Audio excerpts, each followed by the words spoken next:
You've mentioned like a bit of fear, of like you want a lot of things to still change. You need to see yourself how you see yourself. So what are some of your fears right now if that doesn't happen in the time that you want it to happen? What would you say to your younger self here?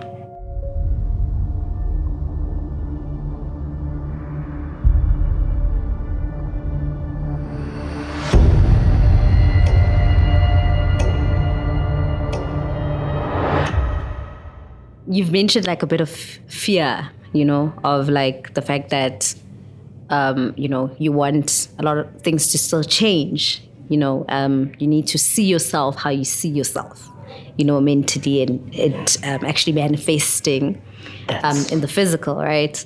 So what are some of your fears right now if that doesn't happen in the time that you want it to happen?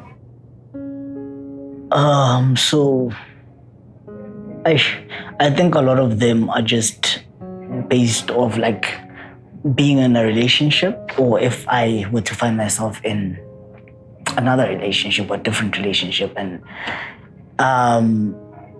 I've noticed that I attract a lot of straight women, right? And with that, the disclosure part of things, a lot of people are just, I feel like they're still boxed. And a lot of people look at pleasure as penetration. And I mean, for me, it's a whole different experience because, like I said, honestly speaking, they will change your perspective on how you look at sexual encounters. But I think for the most part, that's one of my fears, and just also transphobia. Because I had told myself that I would never ever disclose to the masses, but here we are. And I feel like probably my story can help someone else. That's the main reasons why I did it. But also, I live in a neighborhood where I lost a friend. She was even actually on TV. It was televised, it was everything. She got gang raped, and when they found her, she had a massive ass rock on her and bottles inserted. I'm sure it was televised. And a lot of that happens in Islam. Literally, a lot of that happens in Islam. To a point whereby sometimes, I'm a carefree person. I live, I would literally go out and go. And that's one of the problems that we have with my partner. That every time I'd leave at that time of the night, she gets worried about that more than anything. A lot of people know that you transitioned, you grew up here. And your life is more at risk now. Because now you're trying to be us now, you're trying to look like a gent now, you understand. So I think also just the environment that I'm currently in is putting that kind of fear in me, because if it can happen to someone that's literally close, I might be next. And I do not want to find myself there, especially in that headspace because of recent, like past events. Also, just being in a relationship with someone who's straight, if they don't understand something, they would actually want to go share it with everyone else. Now it's everyone's business. Now, the right anatomy is not there. And now you just, people, you get frowned upon, you get rejected, you get sidelined, you get spoken about. Like, then now you're limited to just dating within the LGBT industry because there's more understanding there than there is outside. And I want to move freely. And I think that's why also just the dysphoria part comes in.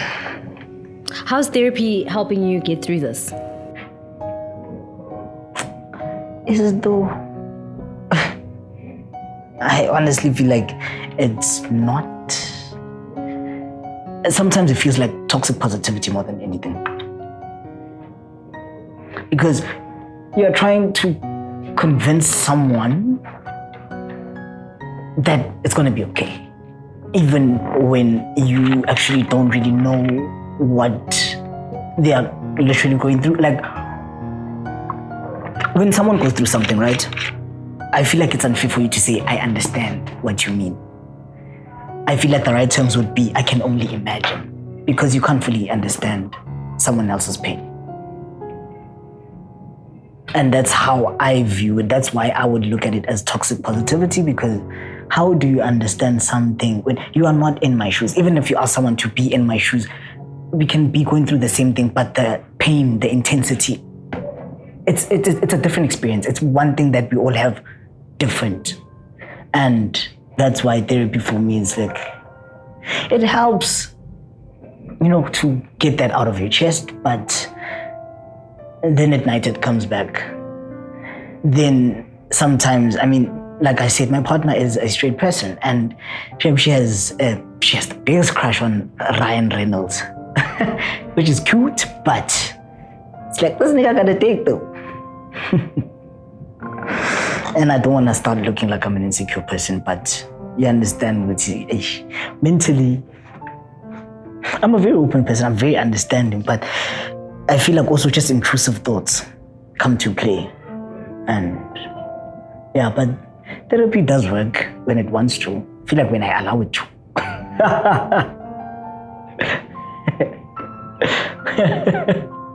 But yeah, it's one of those.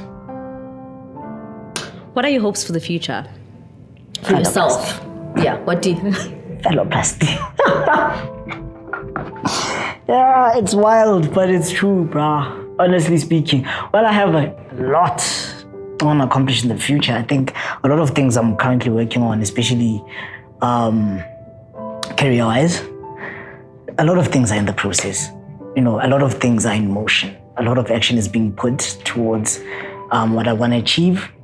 But this is, it seems far. It seems like a wish that will never come true, but I don't want to be the person. I don't want to put that out in the universe, whatever.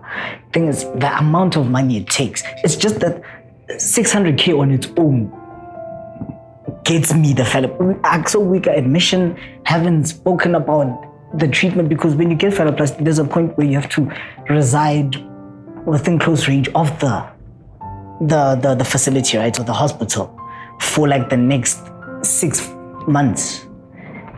Affordability on its own, it can closely be like a mill. And this is also just me not limiting myself to I at least equal and in a function. This is me actually looking at the bigger picture. I want it to function. I want to feel out, like the whole shebang. And what that means more money. And more money means I have to grind even harder. I have to work 10 times harder. You can save up for the future, but I know what I'm saving for. And cost of living now, but it's going, but now I'm gonna get it. In terms of access, right? And I'm talking about access to funding, to opportunity, to transition, right? Do you think this is really available for Black people, a young Black person like yourself? Access is limited. For a Black person, I could honestly and safely say it's limited. And the reason why I say that is because, like I'd mentioned earlier on, I'm at a point where my estrogen levels are trying to, spike or something. And I found myself on hormone blockers. Hormone blockers would essentially mean when you are in your adolescent stage, right? Female or male, they give you hormone blockers so that you do not develop fully. So if you're about to grow boobs, they stay about to grow. Menstrual cycles, everything else, it stops right? And I had discovered this literally just last year when I was placed on them just to suppress the estrogen and the testosterone can start doing its work. That's when I saw the access is limited, because this has been a thing that's been around for years. The doctor literally revealed this. He's like, this thing has been available for years. If we would have shared this with a lot of people, but it's GPs. How can you afford a GP when consultation on its own is $400 or more? We haven't started about medication that you need to take. So access is very limited. And VITS, last year, 2020, they opened a clinic for trans people. That too on its own though, it's limited to, it's not students per se, but class type of thing. But the fact that gay marriages or same-sex marriages, it took so long for them to actually come to the party. What then with transgender people? Not a lot of people are out as trans. Even if you are, you ask yourself, where do I start? Those who know about para, good for you, but you opt to go to a GP to a point whereby now you're exhausting all your savings, you're exhausting each and every single. It's serious because we have scammers also. So funding is really just it's a problem. It's a problem. It continues to be a problem. Imagine getting paid 4K. How do you start saving for any of it, really?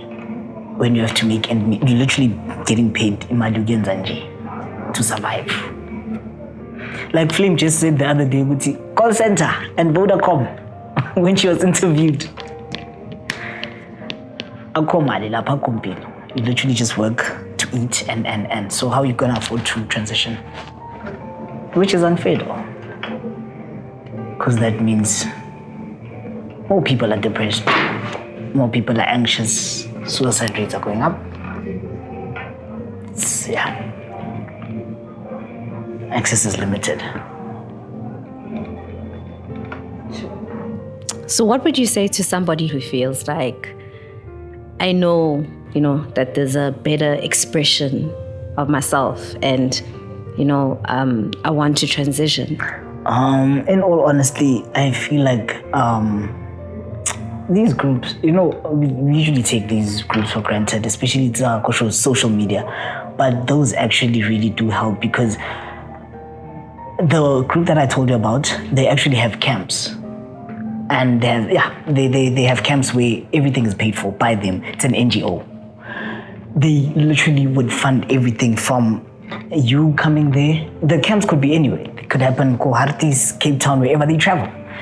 But they only take a limited amount of people, and then they just educate you and give you the support because even being lesbian or gay, some people lose families and friends. What more being trans? Basically changing your whole identity. And I would honestly encourage them to just familiarize yourself with those groups online, especially go Facebook, the Dynamics one. They do an impeccable job. There's some people actually become motivational speakers, travel the world, and talking about the experiences of being transgender in South Africa. And that's how I got to be where I am. And I could honestly encourage people to just take that leap of faith. Don't want to sound like I'm being too positive because there's that too. It's honestly, it's one thing to be feeling something and going through it psychologically, and it's another thing to just try to take the leap of faith regardless of how you be feeling at that time. And I'm just hoping that people you find the courage, you find it in you to actually start living. You're not doing it for anyone else. It's just make you happy, man. Do what makes you happy. Yeah. What would you say to your younger self here? I love you. And I'm sorry that you had to go through what you went through alone. But I love you. Strong person, fun person to be around. I honestly applaud the person Nopalisa was, in all honesty.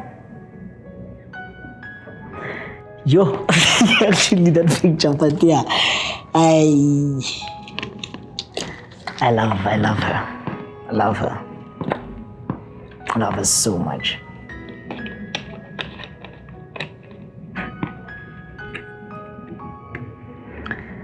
I think that's it. Thank you so much, Kia. Thank you for being honest. Thank you for being open. Thank you for being transparent. They call that being hot. Honest, open, and transparent. Yeah. And thank you for sharing your story with us. I think it's going to help a lot of people. And I just wish you well on your journey, I think you've already started the most of it, and you're still gonna do the most. So it's only the beginning, you know. It's a journey. It's a marathon. Thank you for having this, though. This is, to me, I have 2 birthdays. Oh, really?